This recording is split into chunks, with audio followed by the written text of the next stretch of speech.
में ज्यादा टेंशन में है, काम के ऊपर ध्यान नहीं दे पा रहे हैं। सर, रिफाइनरी का उद्घाटन होने जा रहा था, हादसा हो गया। उस समय आपने प्रेस कॉन्फ्रेंस भी की थी। क्या लगता है कि जिस तरीके से जो घटनाक्रम रहा?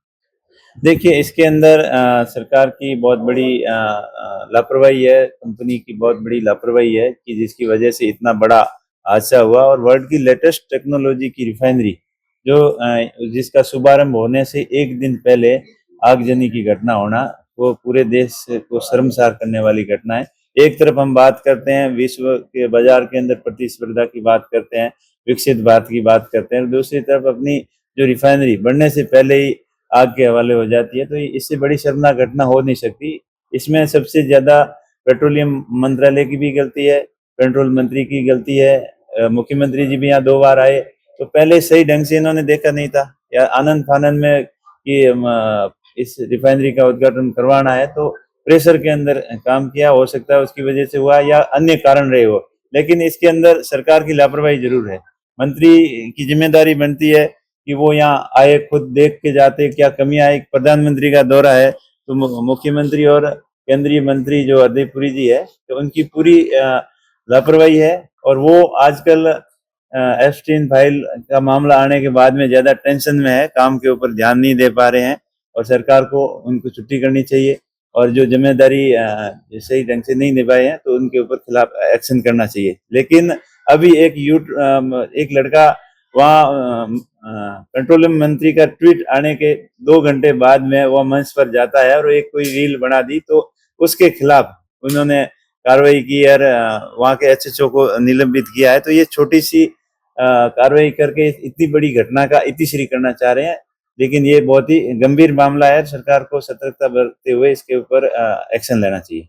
सर, जिस तरह से रिफाइनरी में आग का हादसा हुआ, इसको किस तरह से देखें? कोई षड्यंत्र है कि क्या कुछ लगता है आपको कि इस तरह की घटना के पीछे क्या कुछ हो सकता है? देखिए, वो तो विस्तृत जांच करेंगे तभी पता चलेगा, लेकिन ऐसी घटना हो नहीं सकती क्योंकि उस रिफाइनरी के अंदर पूरा ऑटोमेशन सिस्टम है। ऑटोमेशन सिस्टम क्या, जब भी सिस्टम के ऊपर कोई गड़बड़ी होती है तो उसका अलर्ट अलार्म बज जाता है, अलर्ट दे देता है। सिस्टम के अंदर कहीं न कहीं बहुत भारी खामियां रही है, गलती रही है इस वजह से। और इसके पीछे ये भी कारण हो सकता है कि ये जो कंपनी कर रही थी वो पहला प्रोजेक्ट होगा, उसने वैसे ही बिलों के अंदर काम लिया और इतना उस कंपनी को भी एक्सपीरियंस नहीं था। और इसके साथ साथ और भी काफी कंपनियां ऐसी हैं जो पहली बार ये रिफाइनरी के अंदर काम कर रही है। अनुभव वाली कंपनियों को इसके अंदर काम नहीं दिया गया, और जैसे बीएसईएल है, एलएनटी है, जिनको बड़ा तजुर्बा है रिफाइनरियों का, ऐसी कंपनियों को ऑलरेडी बाहर कर दिया गया और नौसिखिया कंपनियों को काम दिया, जिसकी वजह से ये काम डिले हुआ। और सरकार की तरफ से भी डिले हुआ। जब 2013 के अंदर रिफाइनरी का शिलान्यास हो गया था तो 5 साल किसने रोका? इन्होंने रोका, जानबूझ के रोका। और फिर दोबारा चुनावी क्रेडिट लेने के लिए दोबारा इसका शिलान्यास किया गया 2018 के अंदर, और फिर भी शिलान्यास करने के बाद 1 साल तक फिर भी काम शुरू नहीं किया।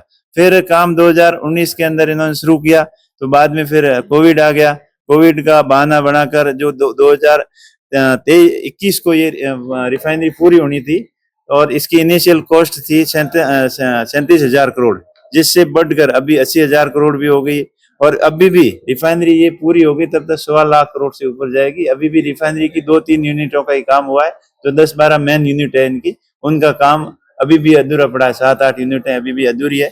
अभी बेसिक इसमें पेट्रोल, डीजल, नैफ्था, गैस, ये 4-5 तरीके के प्रोडक्ट इसके अंदर बनेंगे। बाकी पेट्रो कॉम्प्लेक्स की संबंधित यूनिटें हैं, उनका काम अभी पूरा होने में 2 साल लगेंगे। तो सरकार की इसके ऊपर गंभीरता से नहीं लिया, और लेट लतीफ और गैर जिम्मेदारी की वजह से सरकार के पैसे का बर्बादी हुई है। और ये रिफाइनरी शुरू नहीं होने की वजह से पर ईयर 10 से 15,000 करोड़ रुपए रीइंस्टॉलमेंट और इंटरेस्ट और मेंटेनेंस कॉस्ट के रूप में भी खर्चा आ रहा है। वो उस खर्चे को भी कोई ध्यान नहीं है किसी का। सर, एक अभी महाराष्ट्र में एक मराठी ऊपर भारतीयों को लेकर एक इशू चल रहा है, जिसको बताया जा रहा है कि मराठी बोलेंगे तो ऑटो रिक्शा या वहाँ पर काम कर सकते हैं। उसको लेकर भी आंदोलन चल रहा है। जितने भी उत्तर भारतीय हैं तो वो मराठी बोलना सीखना पड़ेगा, तभी वो काम कर सकते हैं, नहीं तो नहीं कर सकते। इसमें तो देखिए भारत के अंदर धार्मिक स्वतंत्रता है और सभी प्रकार की भाषा कोई भी बोल सकता है, कर सकता है। तो इस तरीके से जो क्षेत्रीय असंतुलन को रोकने की जिम्मेदारी सरकार की बनती है और सरकार को इनके खिलाफ एक्शन लेना चाहिए, क्योंकि कोई भी बोल सकता है, कोई बिहारी बोलता है, कोई महाराष्ट्री बोलता है, कोई तमिल बोलता है, कोई उर्दू बोलता है, कोई अपनी क्षेत्रीय भाषाएं बोलता है। अब अपने राजस्थान में भी है, 15-20 तरीके की भाषा है, शेखावटी की अलग है, मारवाड़ की अलग है, हर तरीके की भाषा अलग है। तो भाषा के नाम पर जो भी विरोध कर रहे हैं वो बिल्कुल गलत है और सरकार की रिस्पॉन्सिबिलिटी बनती है कि उसके ऊपर ऐसे असामाजिक तत्वों के खिलाफ कार्रवाई करनी चाहिए और इसके खिलाफ सख्त एक्शन लेना चाहिए।